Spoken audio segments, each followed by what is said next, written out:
Hello and welcome to another edition of For the Love of Creatives podcast. I am your host, Dwight, joined by the other connections and community guy, Maddox. And today, our featured guest is Sara Sparky Baumann. Welcome, Sara. Hello, guys. Thank you so much for having me on. We're It's so so great to glad you're have you here. here. I've been looking forward to this. Me too. Especially after I got to see you guys a little bit ago. It was nice to finally get this going. Yeah, I was really delighted that we just met you guys, at Matthew's Halloween party. That was a lot of fun. I got to have a little more conversation with him than I did you. A lot of going on and a lot of noise, but it was still a lovely meeting. Yes, definitely. Well, you've seen me at a few events now and how ADD I get. So the struggle is real, but now I'm seated. There's one line of focus. You've got my full attention. I will be entirely present. Well, If you have a squirrel moment, we can reel you back in. I am the that's queen right. of squirrel moments. I will tell you that much.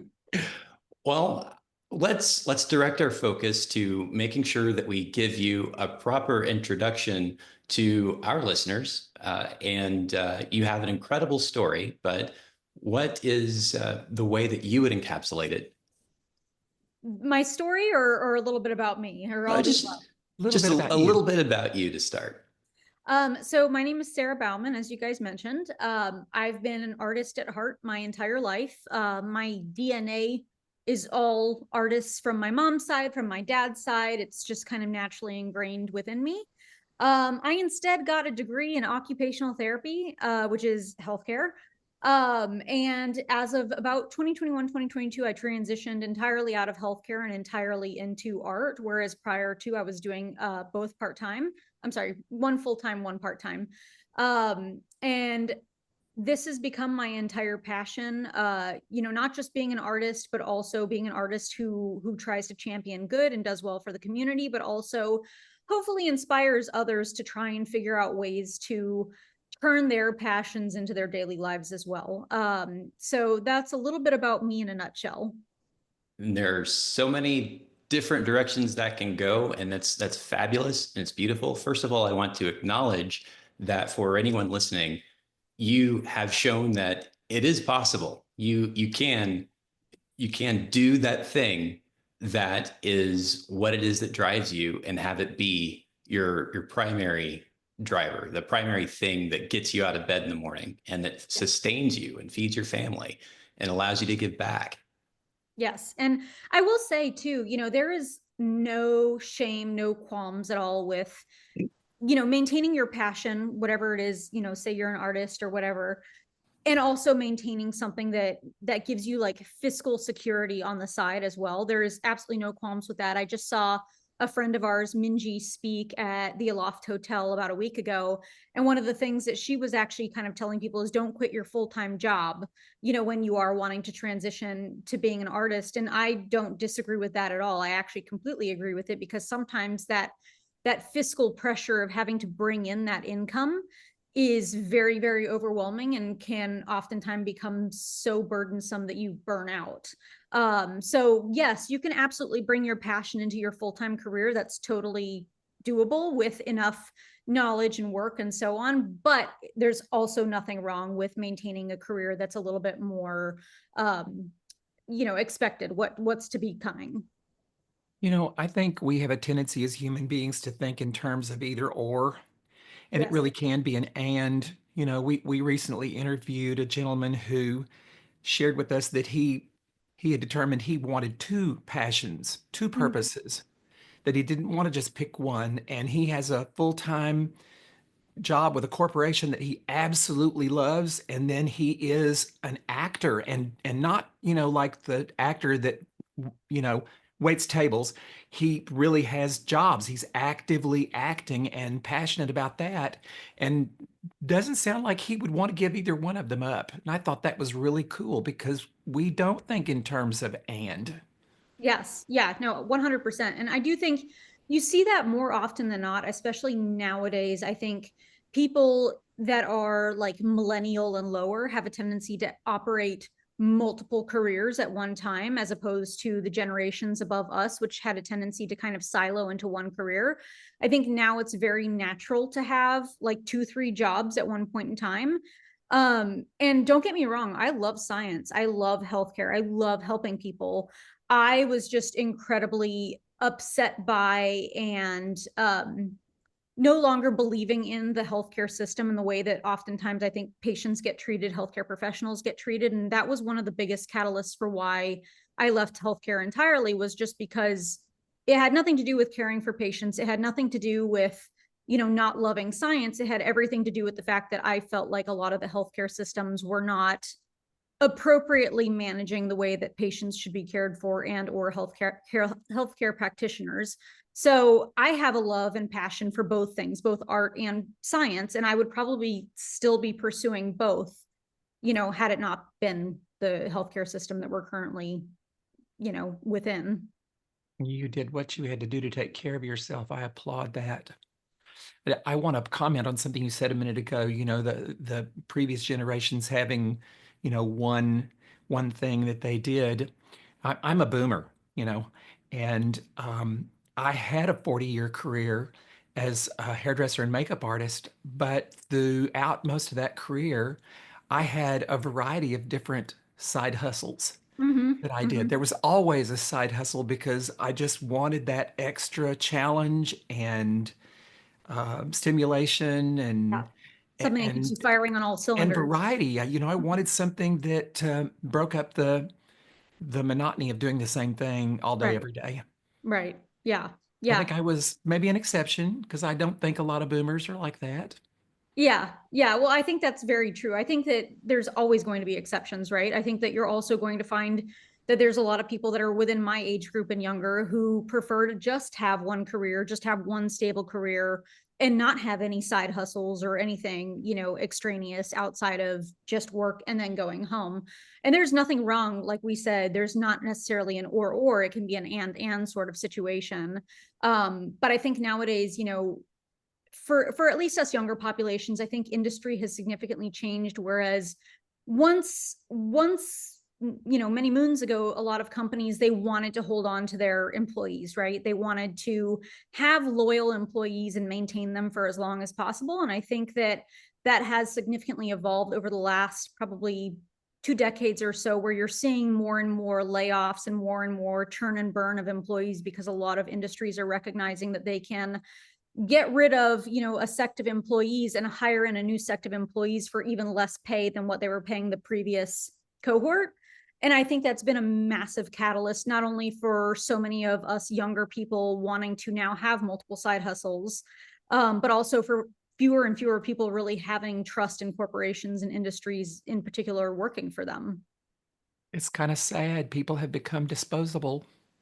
People have become extremely disposable. Yeah. Yeah. Especially amongst the industry and the corporation, I think, level. It's unfortunate, but I think there's so much fiscally that drives a lot of those decisions, and also greed that drives those decisions, right? Which is interesting, especially in the age of AI, because we're going to be seeing more and more focus in a lot of these corporations and industries on efficiency and less on human care, which is something that I think will be intriguing to watch play out over the next several years. But my assumption is that probably more and more people my age and younger are going to be seeking out entrepreneurial roles as opposed to roles within corporations as a result of that. I fully concur. agree. Yeah, I think there's definitely There- going to be a flavor of there being the AI only version of things that are cheap and fast and readily Yes. available. And there's also going to be that branch of any services that's going to come from allowing AI and a human to collaborate to elevate things. Absolutely. And I think it's funny that you say that, because, now a lot of times whenever you get onto a website and you need assistance, there's an AI chatbot, right? Yeah. And a lot of times you'll utilize that AI chatbot and you are thinking to yourself, and I will say this kind of on my husband's behalf, who's might I say, like the biggest proponent of AI. He's an AI guru, but even he is like, this is, garbage by comparison to an actual human being. And I think that one of the things that the pendulum has a tendency to swing very far to the right and then opposingly very far to the left. Whereas oftentimes what we find is that the best outcomes happen in the middle. And whenever I say that, what I mean is right now we have a lot of brand new AI rollout. And I think that the pendulum is swinging hard to the right where we're trying to replace a lot of human jobs with AI, when in reality, I think probably the middle of utilizing humans with the efficiency of AI is going to be where we find our sweet spot. And it's going to take a little while for, I think, both humans, corporations, people from all walks of life to kind of figure that out and recognize that that's going to be where our sweet spot is. Definitely. Go ahead, Dwight. We had a real world experience of getting to see the worst way that AI and automation could impact just a normal everyday experience. We ordered some ordinary, we ordered something from Amazon, and it was like a dental device or something.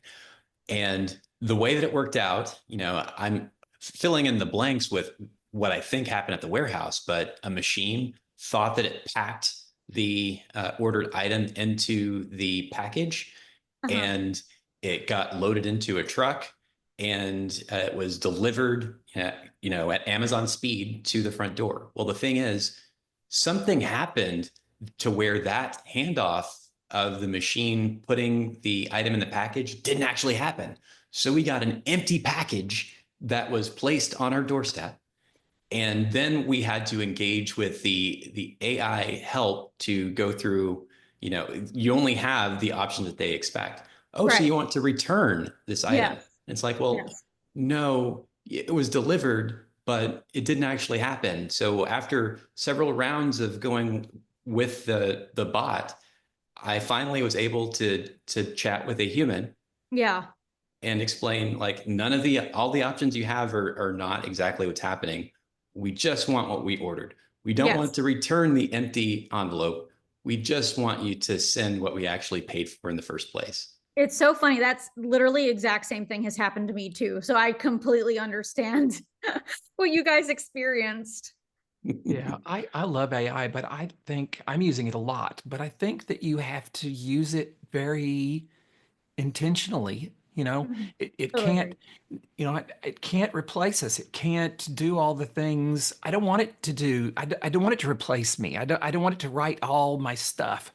Right. But I do think it's great I write my stuff and then I run it by, my little partner, AI, and say, what am I missing here? Or what could be a little better? Right. And it's little tweaks that really do improve my writing, but it's still like my writing. Right. And I will counter that by saying I think that it absolutely could replace us. The only thing is going to be the expectation of quality, right? So I think that, similarly to the way that healthcare has degraded over the last 2 decades, because we've just started kind of accepting this poorer and poorer quality, we could see the same thing as a result of, just AI. And I will also say, like, it's getting very good. Like, you can actually yes, your voice, your human voice within ChatGPT so that it writes like you and it talks like you. But I think that there's got to be that kind of like ethical question as an individual of like, is that what you necessarily want to put out? Do you want to find yourself in a place where you feel like, you can't necessarily write a paragraph comfortably without having like your checks and balances of ChatGPT? But I do think that, it has a high probability to replace us. Even myself as a former occupational therapist doing a lot of manual labor, I think eventually we'll probably see replacements in that regard too. But the question is going to be quality, empathy, so on and so forth. Where is that going to be there as well or not? I don't know. I think the saving grace is, for me, I like to tell stories. I love to tell stories. And everything I write, I include some type of a personal story in, and GPT can't do that. Yes. Yeah. It can't tell my stories. Exactly. Yeah. It can't access your memories, right? It can't access the way that you're contemplating empathy or expressing emotion and so on and so forth. That's not necessarily a capability just yet. Um, but who knows? I mean, I feel like I keep seeing like these shows like Black Mirror and Severance and things like that that really kind of make you like, okay, like I feel like there's a high probability that one of these days we get chips implanted in our brains, and next thing you know, like all of our memories are accessible via Chat GPT, and like it's, you know, who knows? I don't know where things are going, but the here and now is yes, I agree with you. It can't necessarily replicate that human aesthetic. I think it's interesting you bring up Black Mirror because I think in a lot of ways you're something of an architect of the future with your community, the women in weapons. I mean, it's huge. What is the drive for that, and what's your vision for that community? Yeah, I mean, so Women in Weapons originally started as predominantly a quote unquote NFT project, right? But really, one of the biggest focuses was community. At the time that Women in Weapons launched was right kind of towards the end of the COVID bubble, right? Like everybody was stuck within their homes. The predominant way of, you know, conversing with one another and socializing was via the internet. And one of the things we found was that we were able to really build community kind of around this artwork and around this rhetoric of what Women in Weapons is, which Women in Weapons, for those who don't know, was a set of artworks that I created that was set in the mid-century era that was meant to portray women as strong and powerful and kind of flip the rhetoric that we're used to seeing in the mid-century of women, you know, kind of being subpar and lesser than on its head. And so we were able to build a really wonderful community of individuals from all around the globe that some, you know, a lot of them became, you know, such good friends. They were attending each other's weddings from like opposite sides of the earth. Some of my best friends have now come from that community. People that, you know, I don't know that I ever would have run across prior to all of this have come from that community. And it's one of the ways that we're able to keep in touch, but we also have a similar, I guess, set of interests, right? Because what Women in Weapons stands for is something that is similar to what we all stand for. And, you know, it's not just about staying in contact and also, you know, keeping up with my artwork and what I do day to day, but it's also about giving back to the world. So one of the things that we were able to do with Women in Weapons was donate over $170,000 to the Malala Fund, which, if anybody's unfamiliar with the Malala Fund, it's created by Malala herself. And if you don't know her story, I recommend looking it up. But basically what they do is they go to underserved areas, and from a grassroots level, they work on changing the system for women and girls to gain opportunities to education. Because a lot of statistics have shown that the more education a girl gets in underserved areas, the less likely they are to become child brides, to become abused, and the more opportunities they have for freedoms and independence. So it's become a community for good, a community for friendship, a community for keeping up with my artwork, you know, myself as an artist, and so much more. So it's been really great. But like you said, it utilizes technologies that were kind of on the brink, because I'm a big believer of early adoption, but ethical early adoption. I think that there's always asymmetrical upside in that regard. How long have you had that community, Sarah? Since October of 2021. And how big is it now? It depends on, I guess, what number you're looking at. Technically, it's about a community of 10,000 people. But if you look at the numbers, like on social media, we have about over 150,000 individuals that are following all of our social accounts. So it just kind of depends on which numbers you're looking at. Wow. That sounds amazing. Yeah, yeah, it's been really, really wonderful. And And you and know, you founded that. You founded that. yes, myself and my husband Jake, we both founded Women in Weapons. It was just something that I felt like, I don't know, I guess the story that I wanted to tell a little bit about, you know, the way women were once perceived and still in a lot of instances are perceived. I wanted to create rhetoric around, you know, the opposing viewpoint of that. And that's become a really amazing community of a lot of dads who have daughters who really want to see their daughters become strong, independent women. And they want them to kind of see this sort of a community, this sort of artwork and so on and so forth, and feel empowered. It's a big community of women who want to be empowered. It's a big community of people from all walks of life who just want to do good around the world. So that has been, some of our primary focuses. But yeah, we've championed the Malala Fund. We've championed up and coming artists. We've championed the 1000 Dreams Fund, Breast Cancer Research Foundation, and so many other organizations, not just, through philanthropy, but also through awareness and so on. Wow, that is totally impressive. Thank you. I appreciate it. I'm kind of like, wow. I mean, because we're working to build community, and you're there. You've got something that really is having a positive impact in the world, which is our dream. It's what we spend all day, every day working on. And so it's such an inspiration to hear your story. And I don't know, I might need to pick your brains. Yeah, no, you know what? I will tell you right now that building community is difficult. It's not an easy thing to do, especially now that I will say the COVID bubble was significantly different in regards to community building, because so many people were seeking out community via this one vector that was the internet, right? Now that our COVID era has kind of ended, people are a little bit more scattered than they once were. And so building community is a little bit more difficult now. But I've come to find that one of the things that people really value is authenticity, like what's behind your head, and transparency, and just like a general good human type of connection. And so even here and around Dallas, I'm sure both of you have seen that there's a lot of different like dinner clubs and like art clubs and so on and so forth, because people naturally do want to participate in community.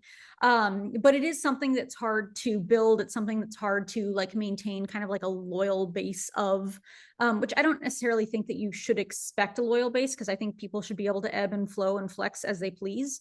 But yeah, it's hard. It's not an easy thing to do for sure. I think that you called out something, and you're right. In the Dallas area, there is a lot available socially, but I've lived here for 35 years, and I've been in and out of a lot of that, and there is a significant amount of it that is very superficial. Yeah. I don't experience the authenticity. I don't experience the realness. It's very, very plastic and very put on. And as much as authenticity is a draw and a turn on, that part of it is a massive turn off for me. Well, I feel honestly the exact same way. I will take the group of kooky, weird misfits over the group of like hot socialites any day, any Me day. too. Me And too.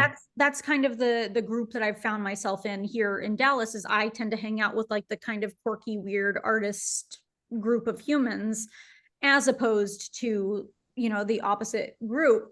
And it's because I don't care about what the perception is. I care about like having an authentic like emotional connection with individuals.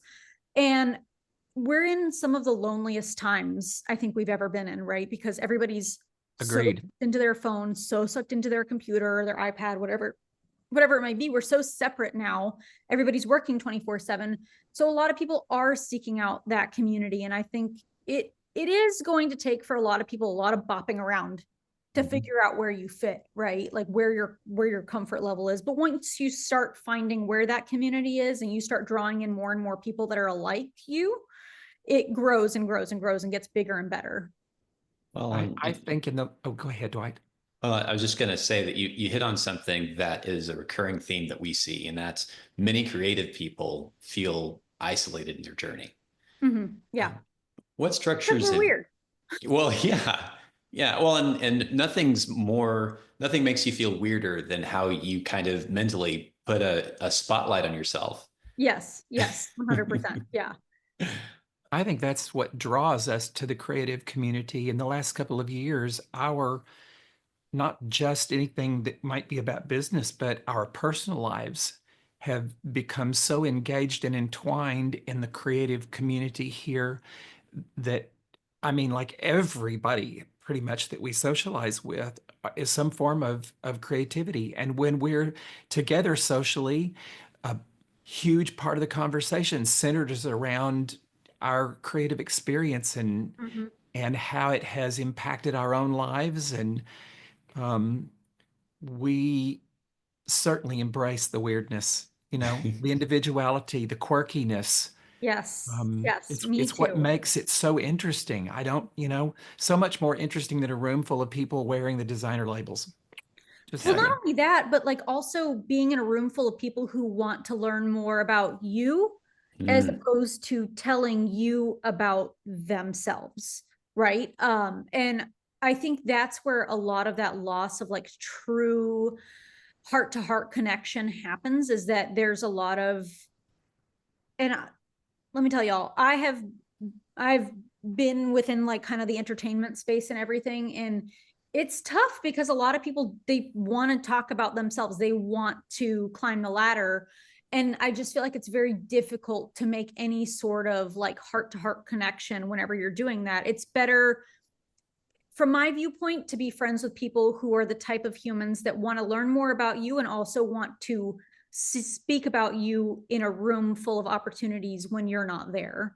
um I, so I mean, you're describing the purpose behind this podcast.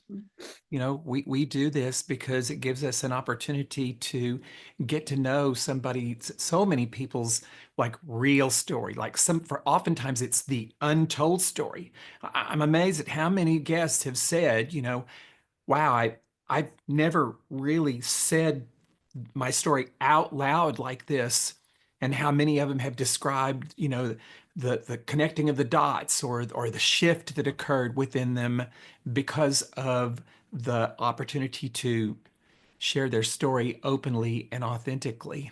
yeah, well, you guys are also very easy to talk to, and you come across as very non-judgmental individuals, and I think that naturally allows people to kind of divulge more than what they would usually divulge to others. So that's something that I think you should give kudos to yourselves about, is that you do have this natural presence of like comfort and trust and non-judgmental air about you. So Thank um you, Sarah. That means a that's lot. your Yes. flowers. Oh, That means a well, lot. and you really hit on something. Um, One of the things that we strive to get groups that we bring together whenever we're having one of our in real life events, we hit really hard on getting people to leave outside a lot of the things that have protected them, a lot of the scripts that they carry for how it is that they must present themselves. Men are taught that they have to be bold, they have to do things to make themselves look really cool. Right. And when women have been conditioned to try to make people feel better and make themselves small. And so we try to create a space where we tell people to imagine that they're back on the playground, they're in the sandbox, and they don't have all of the trappings of what it is that makes it so that they have their story that they tell the world. Right. And they just want to go and be good people. And we want to leave out any judgment. We want to leave out any of the things that make it so that we're measuring other people. And we want to try to amplify our curiosity. Mhm. We want to go in with extreme openness and be ready for the magic that happens, because it's that vulnerability that invites people to connect in the ways that are, well, the ways that we need. Yes. It allows people to be truly seen. Well, it's interesting that you say that, because if there's one thing that I feel like has been a massive positive from Hospital Sarah, is that, I would obviously go into patient rooms. That was part of my career. Um, constantly in patient rooms, right? And patients are oftentimes having the worst day of their life. They haven't had an update from their doctor. They probably have to pee and nobody's letting them out of bed, right? So a lot of them are pissed off. And you'll come to find that there's oftentimes a lot of healthcare practitioners that are just burnt out. They're tired of patients being mean to them. One of the things that I found is that whenever I walked into a room and kind of let them vent for a minute and then asked them and focused a little bit more on them and like, why are you uncomfortable? What is upsetting you? Now let me address this in a very transparent way. People oftentimes kind of like cooled off and they backed down and they totally opened up to me. And that's something that I've carried forward with myself in business, in art, in engaging with people, because it's quite literally, it's what people seek out. They seek out somebody that will listen to them, somebody that will understand them, somebody that will not be judgmental in regards to like what it is that they're feeling and what they're upset about. But also that transparency, because I will tell you right now, the hospital regularly told me, do not tell this patient that their nurse is in another patient room and they will get to them when they get to them. Just, say, I'm sorry that that's happening. It'll just be patient. No, it's actually way more supportive to the patient to let them know, I'm so sorry, your nurse has 5 patients today. She's super overwhelmed too. I promise you, she's very concerned about what's going on. She wants to make sure that you get everything that you need. Just give her a little bit of time as well, because she's also got a lot on her plate. And they were like, oh, I didn't even consider that. I thought I was my nurse's only patient. And it's like, no. But just that level of transparency made a world of difference in taking care of a patient than just leaving them in the dark and not giving them any sort of like transparent updates about what's actually happening. I knew I liked you, but as you talk more and more, I love who you are and how you show up. Well, thanks, you guys. I really I do. appreciate that. I love who y'all are. I have a twofold question. Let's go back to your creative journey. Okay. You said, you always have been creative, but there was this moment when you really launched something, when you started moving towards something and you had a vision of what you wanted that to look like. So two-part question. Part one is, what was the vision when you set out? About how old were you? And what did you want it to look like? Well, I knew from a really young age that my passion was always art. I knew that that was always something that I wanted to do, but I also knew that one of the biggest things that I wanted to focus on for my life goals was to leave the world a better place than I found it. Um, I will also say that I was raised by a Middle Eastern mother. My mom's from Iran, and so I had also a lot of that pressure because it's primarily just her and myself that are here. The rest of our family is in Iran. So I got a lot of, Sarah, you are going to be a doctor, a lawyer, or engineer. Those are your only 3 options in life, right? Oh, So your impersonation is impeccable. you should totally meet my mother. She's a hoot. But I knew that probably the direction that my life was going to go in was not necessarily the one that I had envisioned for myself. I was okay with that because I was always painting on the side, taking commissions on the side, selling on the side, so on and so forth.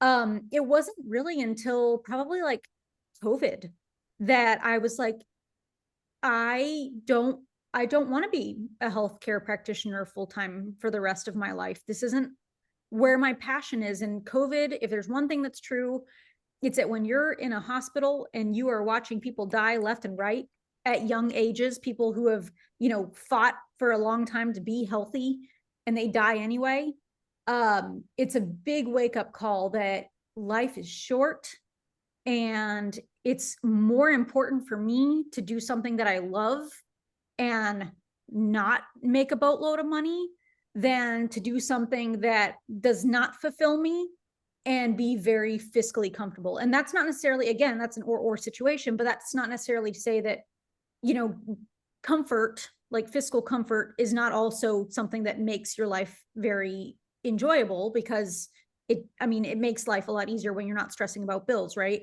But there's oftentimes a happy medium that can be found. It's just a matter of contemplating it long enough. So I think it was probably around that COVID era that I realized, I need to have a long-term vision on how I can make adjustments to this. And I will be honest, it requires a lot of learning. It requires a lot of failures and a lot of hearing the word no to be able to broach on that journey. Well, and I'm wanting to hear, because mom gave you three options and you Mhm. didn't choose any of the three of them in the end. How did that unfold?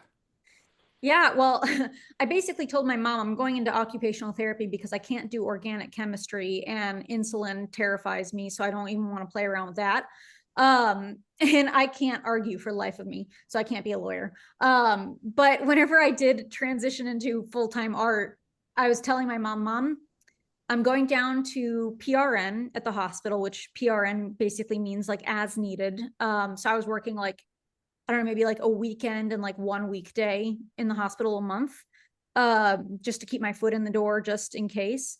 And she was like, Sarah, I don't think this is a good idea. Do you know that you are not going to have any security? You know, art, it is here, it is there, it's up, it's down. You don't know. I don't know if this is a good idea.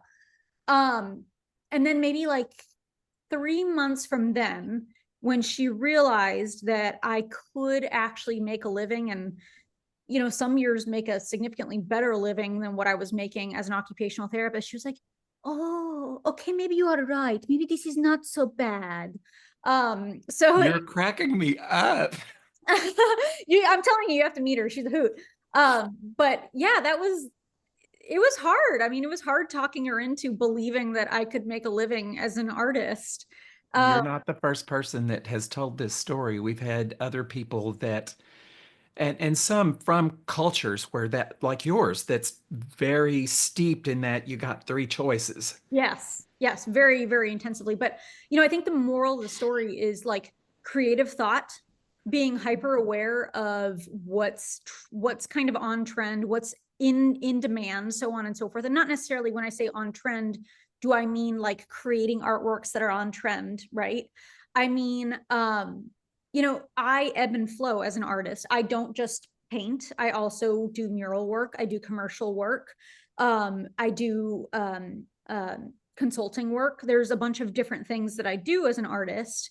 So it's not just one means of income. It's that as the economy and the ecosystem ebbs and flows, so does my career, so that I'm able to maintain stability. And that I think is something that's really important for artists to be willing to be open-minded about, right? And also, I think it's really important for artists to kind of have as much autonomy as possible. And in that regard, I mean understanding business, understanding finances, understanding marketing, understanding the utilization of social media. As much as I don't love social media, it's a necessity nowadays.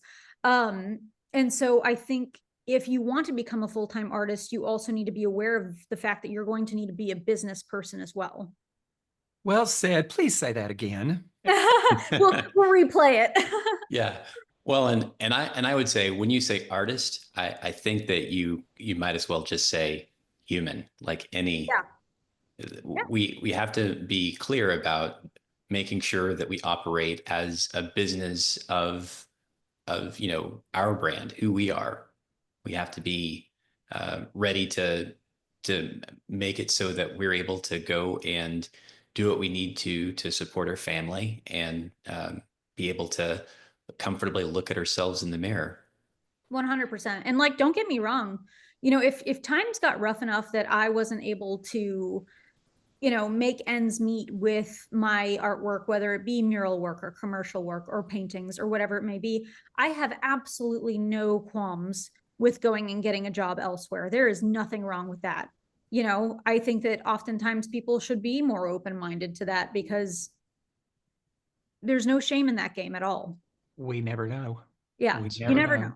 You never know. So, Exactly. so let's, I'm going to circle back for a minute because, okay, pandemic's kind of wound down. You've had clarity. You've told mom leaving healthcare. Now, what was the vision moving forward? The vision moving forward initially was obviously starting Women and Weapons, beginning this community, doing philanthropic good, and then also launching my art career in a way that would begin the ball rolling of stability, right? And so status post Women and Weapons came a lot of commercial work and a lot of traveling and a lot of public speaking. And so that's kind of what got my art career started. And then I recognized that vision wise, like ongoing for stability's sake, I'm going to have to be very savvy as a business person and an artist. And so I guess I hope I'm answering the question correctly, but that's, I guess, where a lot of the vision came from as to like projecting how to continue in like a linear way in this new career that I'm really passionate about. Well, and the second part of the question, and you may have already answered it, was now speak to the actual reality. You had this vision of what you wanted to accomplish, what you wanted to look like. And of course, the fat lady hasn't sang yet. So there's still lots of time to realize that vision. But what's the reality now? Is it very, very close to the vision? And if it's not, how is it different than the vision? I would say it's very close to the vision. I mean, I'm still doing commercial work. I'm still doing fine artwork, right? I think the only way that the vision has evolved a little bit is that I was so focused on being an artist internationally that the majority of my community, the majority of like my collectors and so on were internationally based. A lot of the commercial work that I did was internationally based. And now I've come to find that like I want to be a little bit more ingrained in the local sphere of Dallas and Texas and so on. And so I've pivoted a little bit, and I don't mean like a lot, but just a little bit, into getting to know more and more of the artist community here in DFW, the collector community here in DFW, kind of what the access to like art support and so on and so forth is here in DFW. That's been one of like kind of the interesting pivots, because I was like, I want to know more local artists. Like a lot of the artists that I've befriended through this crazy journey live in LA, New York, Spain, London, Australia, you name it. But I want to also have a community closer to home and closer to my home base. You do realize that if push come to shove, you could teach this. Yes. You're very savvy. You could coach, you could teach, work with creatives of all kinds, because a lot of what you're sharing is universal. Um, I'd like to ask you to speak a little bit more, because this is something that I see so deficient in the creative community that we see. Mhm. Now, most of our exposure is fairly local, although we have had some people from other parts of the world. Speak a little bit more to that necessity to be not just a creative, not just an artist or whatever, however it shows up, not just a dancer, not just a chef, Right. but an entrepreneur. Yeah. I mean, I think the thing to consider is that if you want to just be an artist, totally fine, but just recognize that you're going to then have to rely on somebody else to support you in regards to business, and in regards to marketing, in regards to your accounting, and so on and so forth. If you prefer to have more autonomy and more control, then you yourself need to start learning and understanding more about business, more about marketing, more about managing your finances. And it's hard to start from zero, because oftentimes we don't necessarily know where to look. But I've had a few friends who I have also learned from how they have kind of like become their own business person, their own marketing person. And one of the ways that they've done that is looking on YouTube, starting to listen to different podcasts, ha ha ha ha, right here, so on and so forth, where they can get little tidbits and little seeds of information that then create this kind of like opening, this doorway of seeking out more information. And a lot of my journey kind of revolves around Gary Vaynerchuk, right? He was like one of my first big collectors, and he's a massive business person and marketing individual. And so of course I've learned a lot of like my marketing and my business from him. But I listen to a lot of business podcasts as well. Like I'm not just focused in entirely on the creative. I'm also very much focused on what are current events? What is the economy looking like? What are upcoming trends?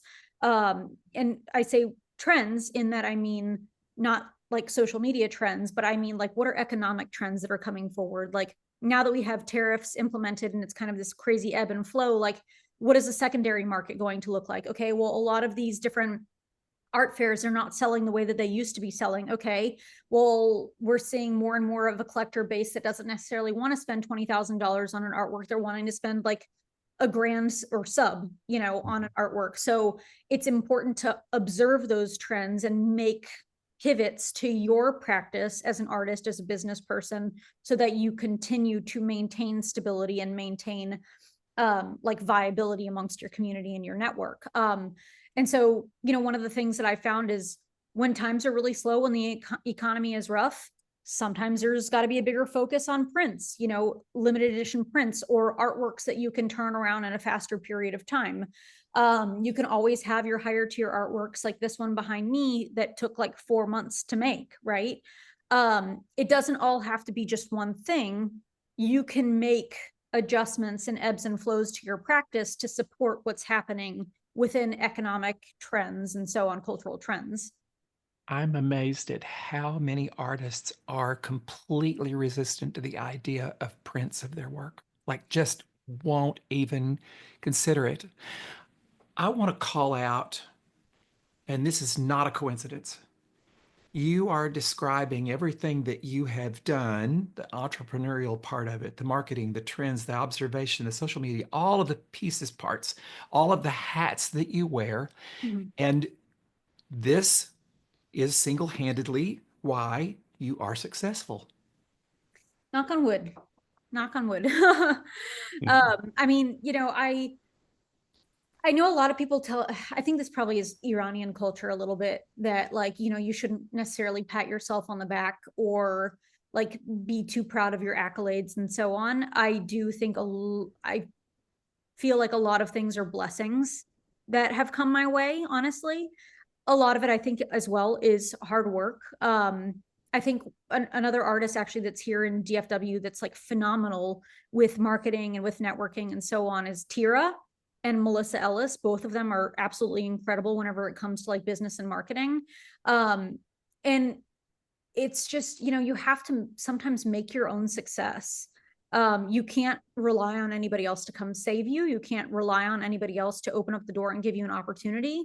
You oftentimes have to ask for those opportunities, which I'll be honest is one of the things that I struggle with, because I always hear my mom's voice in my ear saying, Sarah, that is inappropriate. It is disrespectful. You should not do that. Whereas in reality, there's oftentimes a way to broach things respectfully whilst still putting yourself out there. And so, you know, you have to make your own opportunities. You have to go out and network. You have to connect with people on LinkedIn and utilize social platforms of that sort to create your success.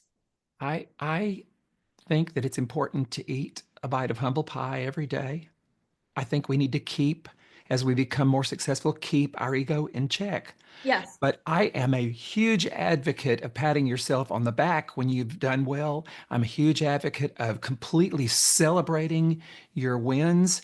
You know, I did that. I did that. That Yeah. Right. ownership of all of the hard work, all the messiness, all of the pain, everything, because people just see the good part. You know, they never, my brother is very successful and he says, you know, people think everything I touch turns to gold. They just kind of forget the lean years or all the struggle or the times I failed, the things that completely went wrong. 100%. And we do all experience that. So when we're on the other side of that, I think it's really important to own, to celebrate, to pat, Well, do all and of the just to above. get the word out. You Yes. know, Yes. there's a place for tooting your own horn, because uh, in a lot of spaces, the only way that anyone's going to know to send more work your way is to know what it is that you can do. Yes. 100%. Well, 100%. and other creatives need to see that success is an option.